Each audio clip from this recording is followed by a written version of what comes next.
Okay, let's unpack this. Have you ever felt like the global economic conversation is, I don't know, stuck on repeat? Oh, definitely. Like we're just hashing out the same points again and again. Exactly. Even though the world itself, you know, feels like it's shifting dramatically under our feet. Because if you felt that, well, you are absolutely not alone. Hmm. Today, we're doing a deep dive into some really compelling new analyses, stuff that argues our basic economic frameworks, even our political ones, might just be, frankly, woefully outdated for 2025. Yeah, seriously lagging behind the reality on the ground. We'll be looking at a whole stack of recent sources from Barackface, and they've got some sharp critiques, some pretty provocative new ideas. They really cover a lot of ground. They do. Everything from, like, the core ideas behind international trade, the very controversial topic of labor moving across borders, It's always a hot button issue. right, to the very language we use in political debates, how it gets weaponized, and then the huge, like, truly transformative implications of things like AI. Artificial intelligence, yeah. That's the big one looming over everything. So our mission today, it's pretty simple, really. We want to help challenge those old assumptions, help you cut through all the noise, Hmm. and maybe find some hidden connections in what look like totally separate global issues. You ready to dive in? Absolutely. And what's truly fascinating here, and you see this weave through these sources, is how they connect things you wouldn't normally link up. Like what? Well, think about tariffs, right? Complex economic policy. Then immigration, which is deeply human, deeply personal, and even the political labels, socialist, capitalist, that get thrown around. Yeah, they all seem separate. But these analyses argue they're deeply interconnected.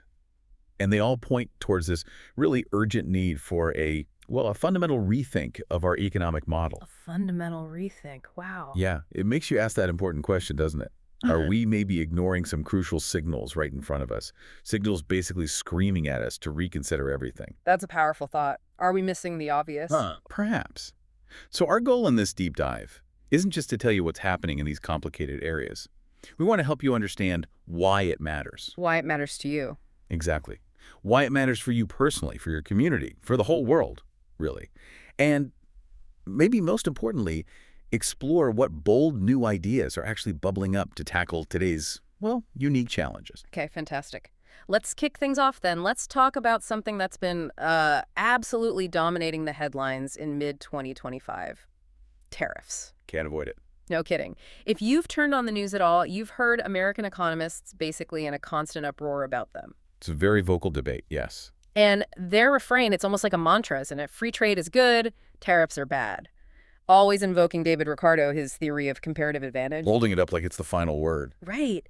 As if it's this absolute, unquestionable gospel truth for every single economic situation, no matter what. Which is where the critique comes in. Precisely. Our sources really highlight this. Yeah. This kind of surface-level orthodoxy, this almost uncritical chanting of an old idea. One analysis actually calls it out as betraying a lack of courage, or worse, a lack of intellectual honesty within the economic establishment. It's quite a charge. Lack of intellectual honesty. It is. It implies they're maybe deliberately looking away from a much bigger, more complex picture, just clinging to an old playbook that maybe doesn't fit the game anymore. That's exactly the critique at its core. I mean, look, Ricardo's principle of comparative advantage, in itself, it is elegant. There's no denying that. It makes sense on paper. It does. It says, basically, even if one country is better at making everything, both countries still win if they specialize in what they do relatively better and then just trade. It's foundational for a reason. In abstract terms, it works. Yeah. But, and this is the crucial context that often gets, let's say, conveniently ignored, you have to look at when David Ricardo was writing. We're talking the early 19th I century. would say a long time ago. A very long time ago. This is before we had industrial scale capital that could just zap across borders instantly, before giant multinational corporations existed, certainly before AI. And global supply chains. Absolutely. Before those incredibly complex, just-in-time global supply chains became the norm. One source puts it really vividly. Trade back then was literally about ships and spices, not chips and satellites. That's a great line. Ships and spices, not chips and satellites. Isn't it? So, quoting Ricardo today, in 2025, without acknowledging these massive fundamental changes, without any nuance, the source says it's like prescribing bloodletting in the age of antibiotics. Wow, that's stark. It is. Because the point is, blindly sticking to an outdated playbook isn't just an academic exercise. It's a policy choice with real-world harm. It's like using 19th century medicine for 21st century problems. And that directly hits industries, jobs, communities right here, right now. And while everyone's busy talking about Ricardo, there's this other ghost in the room, right? Our sources say mainstream economists are studiously ignoring. Ah, yes. The ignored ghost. John Maynard Keynes. Keynes, arguably the most influential economic thinker of the 20th century. And the sources say he really saw further than almost anyone else back then. He had this incredible foresight. He did, especially at Bretton Woods. Right, 1944, Bretton Woods. That conference basically set up the whole post-war global financial system. And Keynes issued this stark warning. He was very specific. He warned against making the U.S. dollar the central currency for the whole global economy. Which is exactly what happened, of course. But he saw the danger. And he wasn't just pointing out problems, he had an alternative. He proposed this neutral international currency. What was it called? The Bancor. Bancor, right. Governed by some kind of supranational body. And his goal was clear, wasn't it? Crystal clear. He wanted to prevent those huge, persistent trade imbalances between countries. He wanted to stop the global economy from becoming dangerously dependent on one nation's currency, like the dollar. And crucially, he wanted to help countries preserve their domestic industrial capacity, their ability to actually make things. He saw the potential downsides of dollar dominance decades before they really hit home. But he lost that fight. He did. Politically, he was just outmaneuvered by the Americans at Bretton Woods. They wanted a dollar-centric world. Yeah. And you can see why. Strategically, it gave the U.S. what later got called exorbitant privilege. Exorbitant privilege, meaning? Meaning the U.S. could borrow super cheaply internationally, import goods almost endlessly because, well, it printed the world's main reserve currency. Sounds like a good deal for the U.S. It worked for a long time, yes. But Keynes' warning wasn't just theoretical. He basically said this won't last forever without consequences. And boy, was he right. So what was the consequence? The cost. The cost of this dollar trap for the U.S. itself has been this slow, almost invisible at first, erosion of its industrial base, running these huge trade deficits year after year, decade after decade. Yeah. It's not just numbers on a spreadsheet. No, it's real-world stuff. Exactly. As the sources stress, it's an employment issue. It's a geography issue. Where do people live and work? And maybe most importantly, it's actually a democracy issue. How so? Because over the last, say, 40 years, you see the direct fallout across America. The rusting out of factories, the collapse of manufacturing towns. Think about places like Flint, Michigan, or Youngstown, Ohio, once booming industrial centers. Now symbols of decline. Exactly. And the sources directly link this to the rise of economic resentment that fueled populist movements on both the left and the right. People felt left behind, ignored. And yet, economists kept quoting Ricardo. It's kind of astonishing, isn't it? Mainstream American economics largely stayed fixated on Ricardo, almost like Keynes never made that warning. They tended to just, hand-wave away the manufacturing losses, called it natural or inevitable globalization. Or blamed other things. Or framed any attempt to challenge the system, any concern about domestic industry, as just regressive nationalism. Which shuts down the conversation. Completely. And it forces you to ask, is it really regressive to question a system that has demonstrably gutted your country's industrial base and widened inequality? Or is it actually responsible? Maybe even courageous? That's a really sharp question. And it shows how these old economic arguments aren't just academic. They create the political tensions we see right now. Precisely. Because when those grand theories don't deliver for ordinary people, well, things get messy politically. Which leads us directly to what's happening now, with the Trump administration's 2025 policies on immigration and trade, which our sources detail. Yes, a very contemporary example. You see, the current administration explicitly linking tariffs economic tools directly to immigration enforcement, which is, a pretty novel strategy, right? Yeah. Definitely controversial. Highly controversial, blurring lines significantly. And it's not just talk. We've seen it happen, like Mexico, facing threats of major tariffs, literally handed over 29 cartel suspects back in February 2025. It was almost like a quid pro quo. A direct exchange, essentially. Yeah. And then Colombia, they initially resisted some U.S. deportation demands, got threatened with a huge 50% tariff on their goods.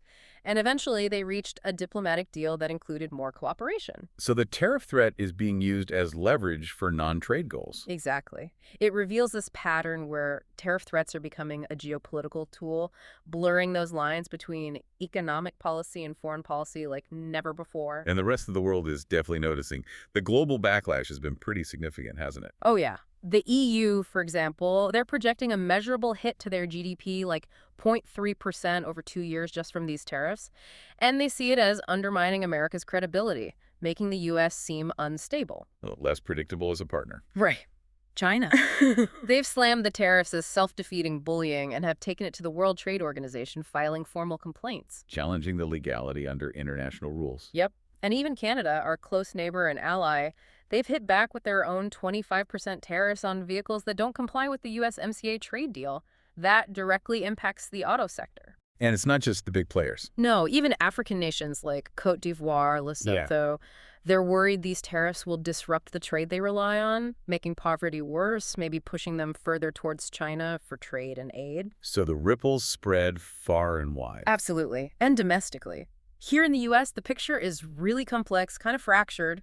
Mixed feelings. Well, the administration's base seems largely supportive, right? They buy the argument about protecting jobs and borders, but broader public opinion, much more skeptical. What did the polls show? A Quinnipiac poll from June 2025 showed a net negative 11% approval on immigration policies. That's not exactly a ringing endorsement. No. And businesses, Yeah. especially in sectors like farming, construction, logistics, they are seriously alarmed. Potential labor shortages, price hikes, an amazing 84% of business leaders polled cited worries about these immigration-linked tariffs. 84%. That's huge. It is, and big retailers, Walmart, Target, they've openly warned consumers. Expect price increases, maybe product shortages. Supply chains are getting disrupted. So it hits everyday shoppers. Looks like it. A Wall Street Journal poll found most Americans actually expect tariffs to cause inflation and harm their own household finances. And Quinnipiac had the administration's trade approval rating down at negative 19%. People seem to anticipate economic pain. And that aligns pretty closely with what most economists are saying, doesn't it? The consensus view is overwhelmingly negative. Tell us about that. What are the specific forecasts? Well, take the Penn-Wharton budget model. They're highly respected, nonpartisan. They forecast a pretty substantial 8% drop in U.S. GDP over the long run under these tariffs. Or 8%. That's massive. It is. And for middle-income Americans, they project a lifetime income loss of around $58,000, plus maybe a 7% drop in real wages. That's a direct hit to people's wallets. Wow. $58,000. And economists like Peter Chow argue tariffs don't even really reduce the overall trade deficit, they just divert trade.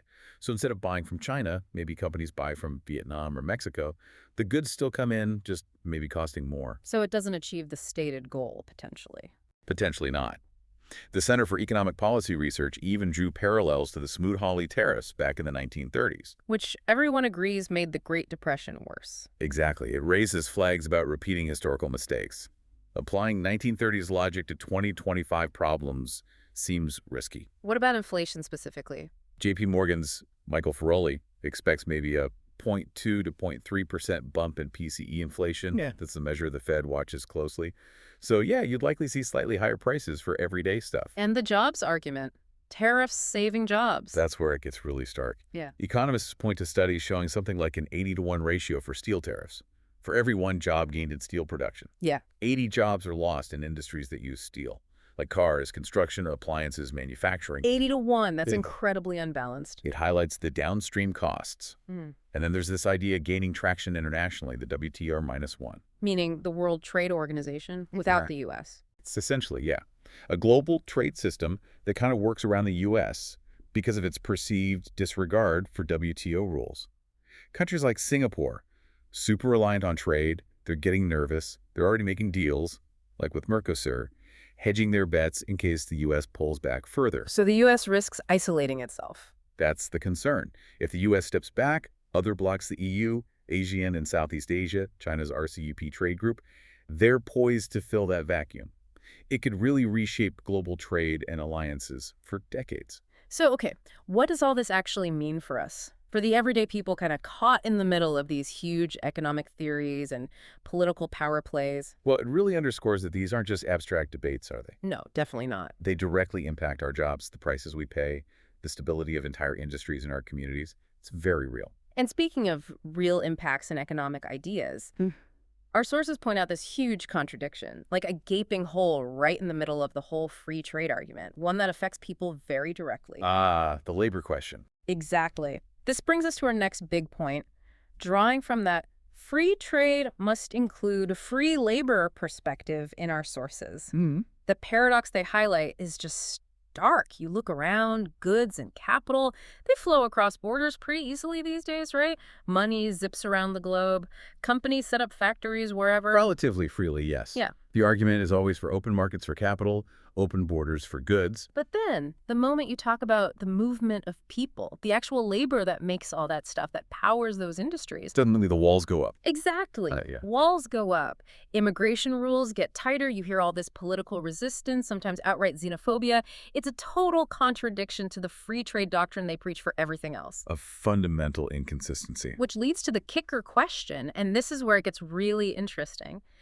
If we truly believe in free trade for cars, for computers, for investment funds, why not for people? Why not for the human beings who are arguably the most essential economic input of all? It does feel like a massive blind spot. Doesn't it? It really is a glaring double standard.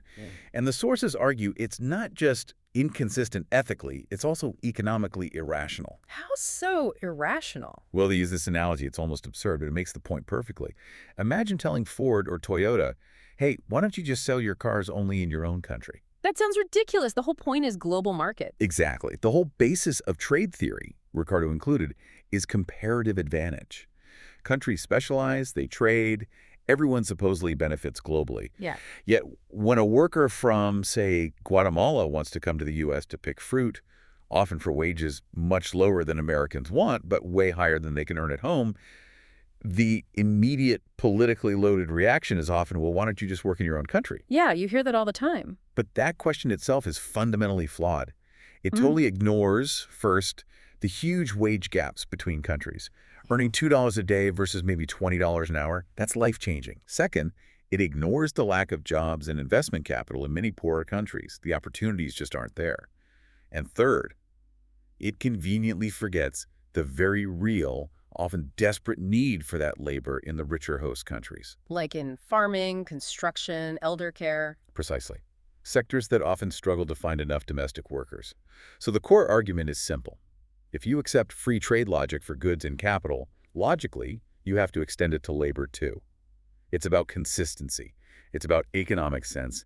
And frankly, it's about basic human dignity.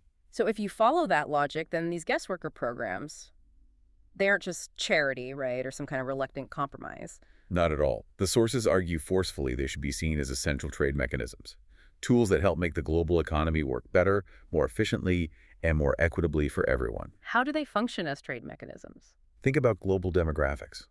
You've got many developing countries with what's called a demographic dividend. Lots of young, energetic, increasingly skilled people ready to work, but maybe not enough jobs at home. Meanwhile, you got wealthier countries with aging populations, facing serious labor shortages, especially in critical hands-on jobs. Right, like healthcare or construction. Exactly. So matching that labor supply in one place with a labor demand in another place, across borders, that is a trade function. Structurally, it's no different than exporting machinery or importing coffee. It's optimizing human capital on a global scale, letting talent meet need. That's a really different way of looking at it. And it's not just about filling jobs. Consider remittances. Migrant workers send home over $800 billion globally every year. 800 billion. Billion with a B. That number absolutely dwarfs the total amount of global foreign aid. And this money goes directly to families. It pays for school fees, health care, it starts small businesses, stimulates local economies back home. So it's like a direct poverty reduction tool. One of the most effective ones we have. Guest worker programs, through remittances, lift entire communities. And the overall effect. Global productivity gets a huge boost.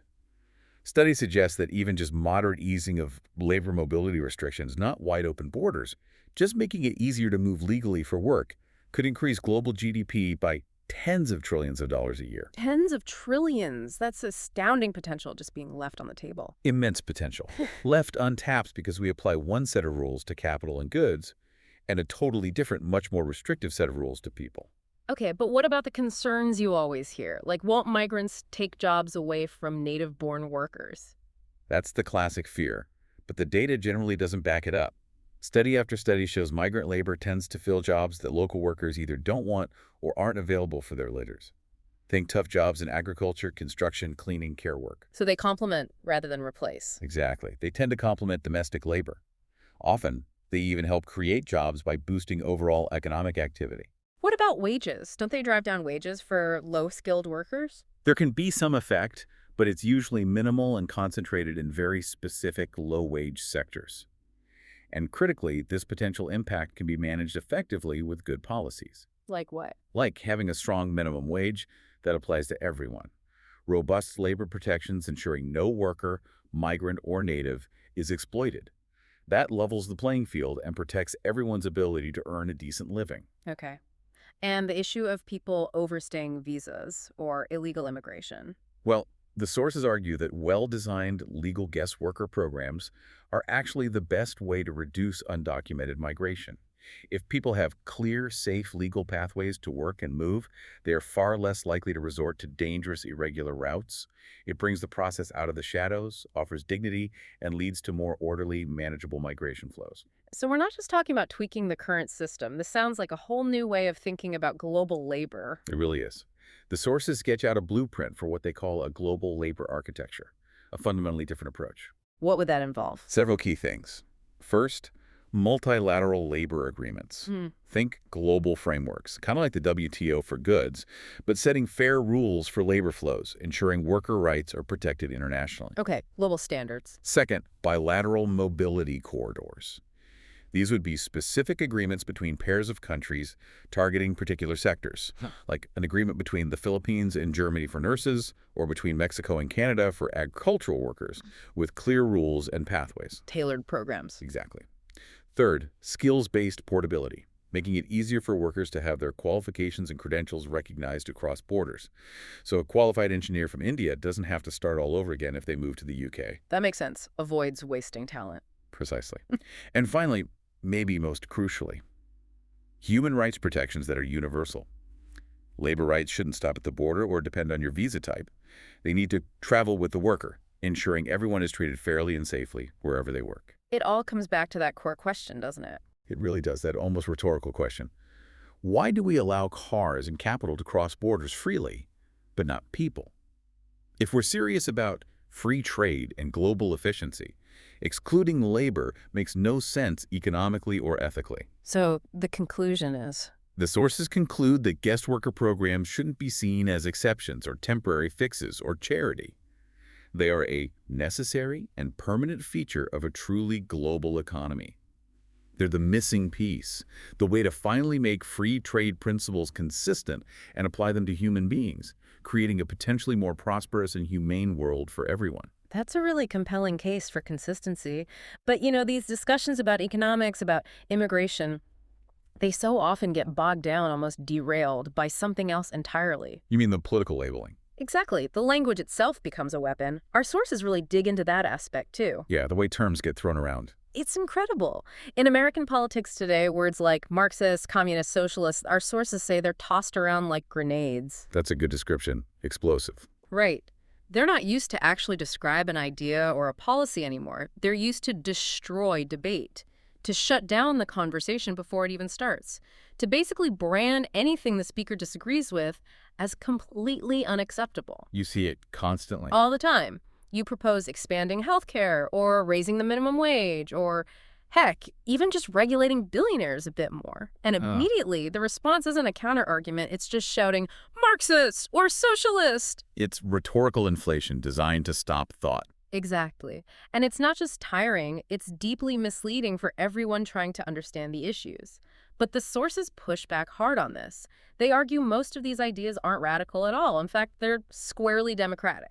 meaning they align with basic democratic principles. Yeah, and crucially, they align with what the majority of Americans actually say they want, according to polls, and the people pushing for them. They aren't revolutionaries. They're just citizens who think the government should work for the many, not just the powerful few.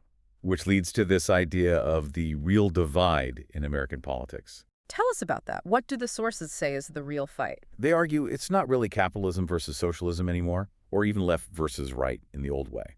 The true battle line, they contend, is between democracy, the principle that power should rest with the people, that majority rule matters, and plutocracy. Plutocracy meaning rule by the wealthy. Exactly. Rule by the wealthy few, where policy gets shaped primarily by money and corporate influence, not by public will. And they say this isn't just rhetoric. Look at the data. Like what? Well, consider gun control. Something like 80% of Americans, including gun owners, support universal background checks. 80%. That's a huge majority. Huge, yet meaningful policy, constantly blocked, largely due to powerful lobbying efforts. Or take the minimum wage. Around 70% of Americans support raising it, as hasn't kept up with inflation for decades. But Congress hasn't acted. And taxes, healthcare. Same story. Clear majorities support taxing the ultra-wealthy more, breaking up monopolies that hurt consumers, expanding healthcare access. But these policies, often dismissed as extreme, sidelined. The public will seem clear on issue after issue. But the outcomes don't match. Exactly. Legislation often aligns much more closely with the wish lists of corporate donors and special interests than with what voters actually want. And the source's conclusion is blunt. That's not democracy. That's plutocracy. It really is fascinating and maybe a bit disturbing how effectively that word socialism has been weaponized. It's become a catch-all, Smee. Yeah, to shut down basically any idea that challenges concentrated wealth or asks for more accountability. Yeah. Policies that are totally normal, even standard in almost every other developed country. Like paid leave, public transit. Paid parental leave, serious investment in public transit, student loan relief, green energy subsidies, universal health care. Here they get instantly branded socialists.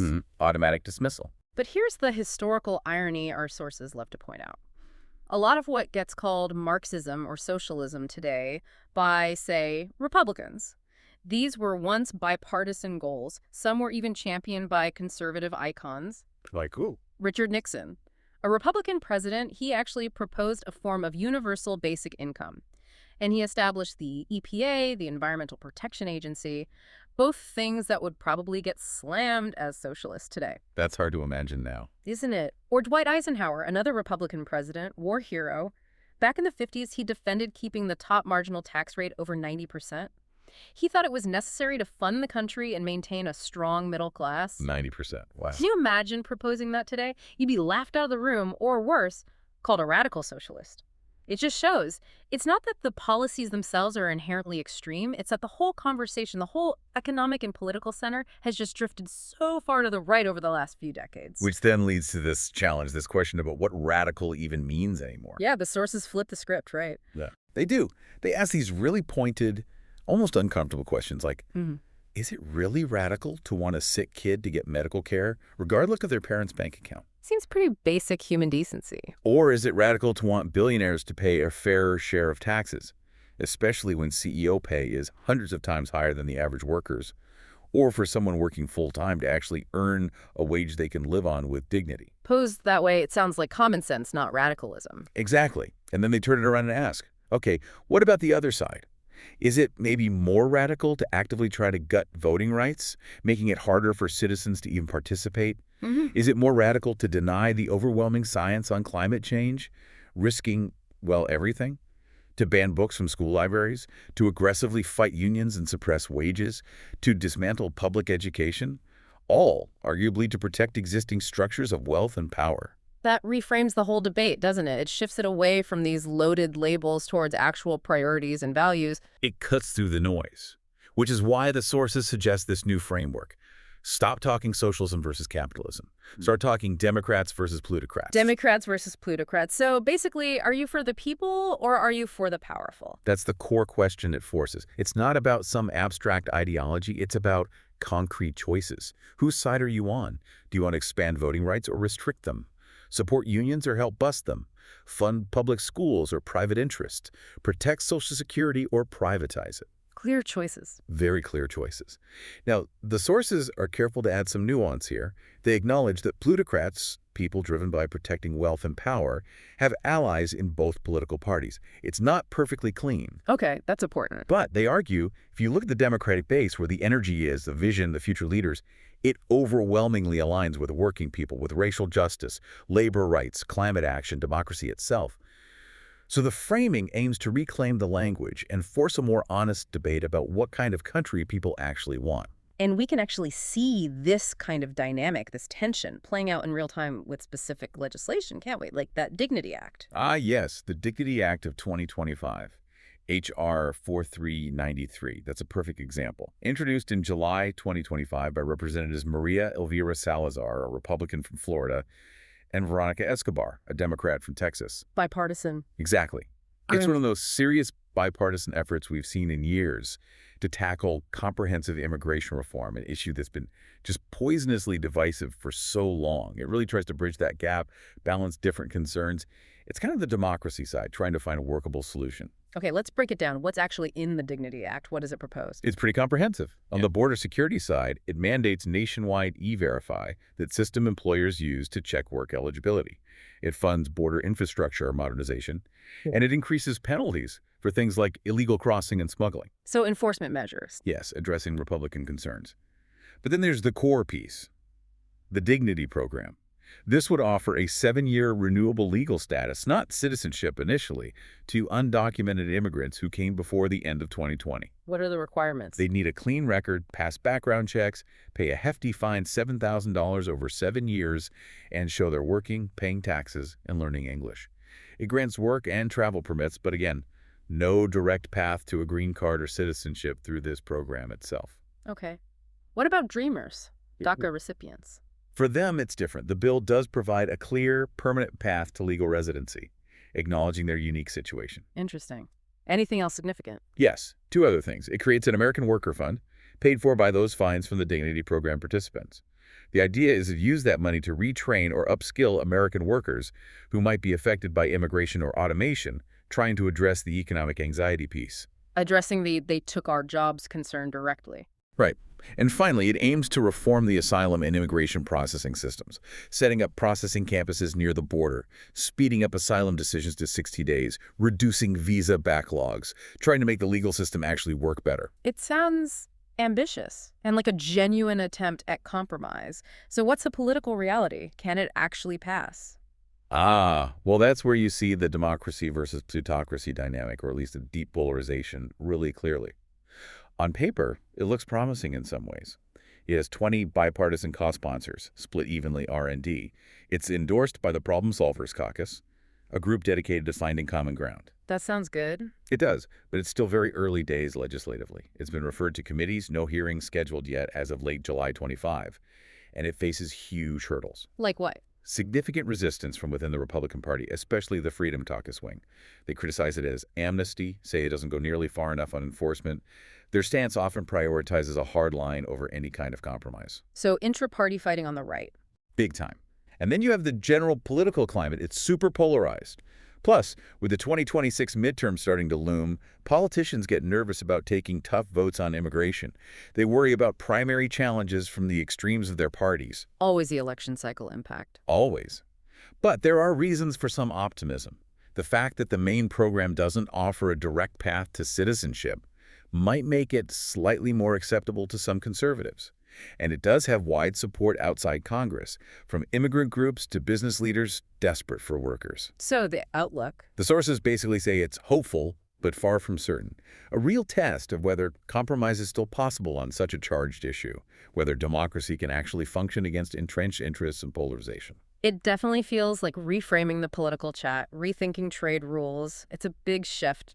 Maybe much needed, but what if? What if the problem goes even deeper? What if the actual foundations of economics need more than just rethinking, but like a total overhaul? What if the ground rules themselves are wrong? Exactly. What if the ground is shifting beneath our feet in ways our current tools can't even measure? That leads perfectly into our final and perhaps most profound area today, drawing from that source titled, "It's Time Economists Took an Einsteinian Turn" by Paramendra Bhagat. An Einsteinian turn. I love that framing. It's powerful, isn't it? The piece kicks off with this brilliant analogy. It compares economics today to physics, right around the turn of the 20th century. How so? Back then, physics was widely considered basically done, a completed field, a grand palace of knowledge.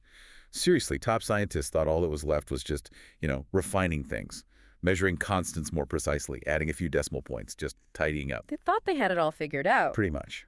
Then along comes Albert Einstein. And he didn't come in with cannons glazing. He just paid close attention. He noticed little things others had dismissed. Subtle clues dismissed anomalies. Ooh, anomalies? Like what? Things like why light seemed to bend slightly when passing near the sun, or why tiny pollen grains seemed to dance around randomly in still water Brownian motion.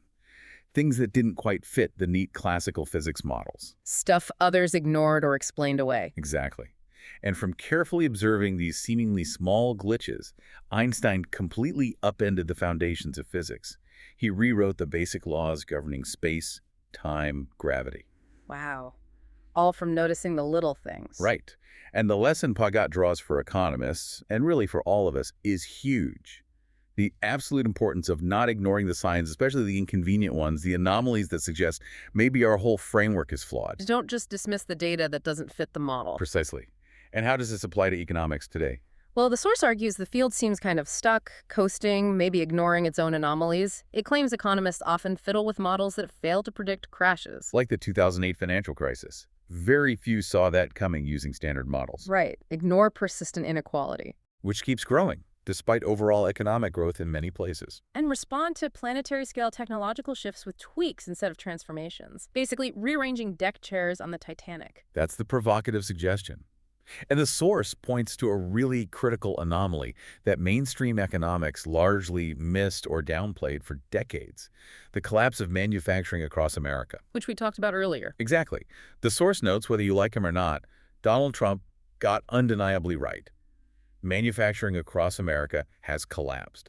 He paid attention to that anomaly politically, while many economists were either silent or just called it inevitable. It connects back to Keynes again, doesn't it? Correctly. Remember Keynes' warning back in 1944 about the dollar's role eventually harming the U.S. industrial base? He saw that anomaly, that potential problem, decades in advance. And the mainstream didn't listen then either. Largely not. Instead of maybe revisiting Keynes's ideas for an international clearing union to prevent those imbalances, economists mostly stuck to orthodoxy. And the source stresses not because it worked, but because it was familiar. Comfort in the familiar, even if it's failing. That's the charge, this intellectual inertia. Yeah. And that's why Bagat calls for an Einsteinian turn, a willingness to see the anomalies, question the basic assumptions, admit the old maps might be wrong. And if that wasn't enough reason for a rethink, now we have AI, artificial intelligence, automation, robotics. The game changer. A potential game changer on a scale we can barely comprehend. These technologies, the source argues, point toward something unprecedented, a possible post-scarcity economy. Post-scarcity, what does that even mean? Well, think about it. Machines can increasingly do both physical and cognitive work. Self-driving trucks, AI writing code, robots assembling goods, AI designing drugs. Productivity is potentially poised to explode. Whole categories of human work could just disappear. Replaced by machines. Right. Yet economists, they're still mostly using 20th century thinking. Models built on the fundamental idea of scarcity. Supply, demand, prices, marginal costs, it all assumes limited resources and human labor as a key input. But what happens when those assumptions break down? Exactly. The source poses these really mind-bending questions. How do you apply supply and demand when AI can make near infinite copies of knowledge, art, code, or even conversation for basically zero extra cost? If the cost of making one more is zero, how do you price it? Good question. And how do you maintain our current ideas about jobs, wages, social safety nets when machines can potentially outperform humans not just in muscle, but in mind? When human labor becomes less necessary or just not cost-effective in huge parts of the economy. That's deeply challenging to our whole system. It is, and the warning is stark. Clinging to old doctrines in an age of abundance is a recipe for chaos, inequality, and unrest. If we don't adapt our thinking, our economic systems to this new reality, the social consequences could be severe. So where do we look for new ideas? If the mainstream is stuck, who is doing the Einsteinian thinking? Well, just like Einstein noticed those little anomalies, the source suggests new thinking is emerging from the margins, from unexpected places. Okay. It highlights what it calls the Kathmandu School of Economics, specifically mentioning the Kalkism Research Center in Kathmandu. Kathmandu. Interesting. Not the usual Harvard or LSE. Exactly. It's presented as a group outside the traditional power centers, thinkers who are daring to reimagine everything from scratch because they aren't bound by the old orthodoxies. And what kind of questions are they asking? Audacious ones. First principle questions for this new era, like what if global trade wasn't about domination, but about genuine balance and reciprocity? Moving beyond the imbalances Keynes warned about. Right. Or what if the incredible productivity gains from AI weren't just captured by a tiny elite, but became the foundation for universal abundance? Maybe through something like a global UBI funded by automation taxes or public ownership of AI.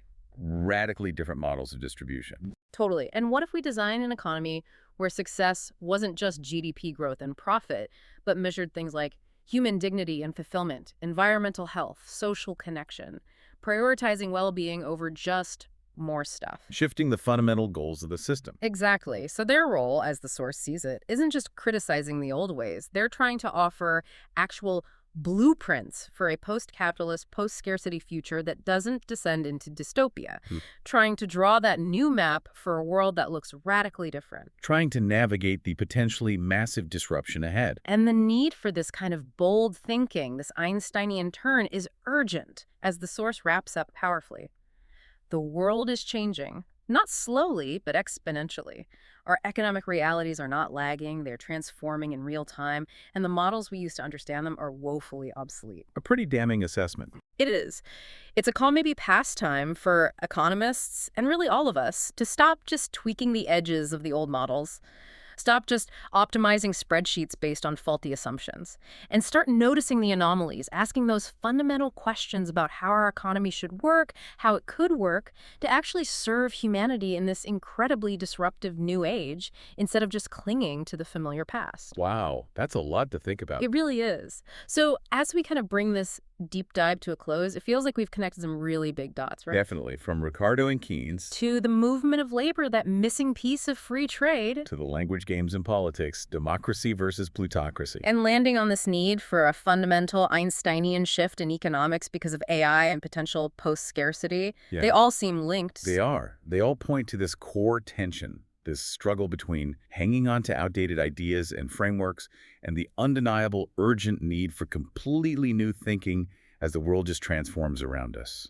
So hopefully, for you listening, you now have maybe a deeper sense of the history behind today's economic fights, the human side of global trade that often gets ignored, the real power of political language, and these huge questions AI forces upon us. And if you connect all that, the bigger picture that really emerges is this powerful call for, well, intellectual courage. Courage to do what? The courage to really challenge those deeply ingrained assumptions, to look beyond what's comfortable and familiar, and to start seriously thinking about how to build systems, economic, political, that truly serve the many, not just the powerful few. Which leads back to that question. Yeah. What other anomalies are we still missing? What crucial signs are right in front of us that we're not seeing or choosing not to see as we try to navigate towards stability and progress? It suggests being truly informed isn't about having all the answers locked down. Not at all.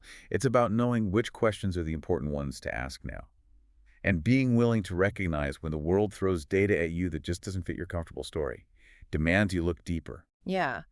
So maybe the final thought to leave you with, building on all this. As the light bends in unexpected ways again, as those pollen grains keep dancing, the biggest question for you, for all of us, might just be this. Are we personally willing to step back from the familiar, to embrace the uncomfortable possibility, the truth perhaps, that the old maps, the old ways of thinking, may no longer lead us where we need to go? What assumptions are you holding on to that maybe, just maybe, need an Einsteinian reevaluation? A challenging thought to end on. Something to definitely think about until our next deep dive.